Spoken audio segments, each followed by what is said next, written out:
La envidia silenciosa. Hay rechazos que no nacen del desinterés ni de la falta de talento. A veces el rechazo esconde algo más profundo y es una admiración que duele, porque la envidia silenciosa nace donde hay comparación y un orgullo herido y una identidad absolutamente frágil. Puede venir de los lugares menos inesperados, de un padre que nunca logró lo que tú sí, de un hermano que no soporta el crecimiento tuyo, de un líder que teme ser reemplazado o de un amigo que dejó de aplaudirte cuando tú empezaste a florecer. ¿Cómo actúa alguien que te envidia en silencio?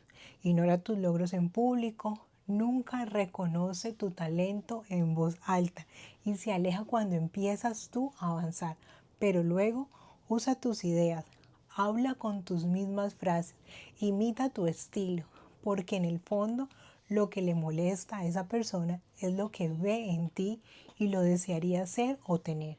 Por eso, no dejes de crecer, no dejes de brillar, no tomes cada rechazo como una verdad sobre ti absoluta.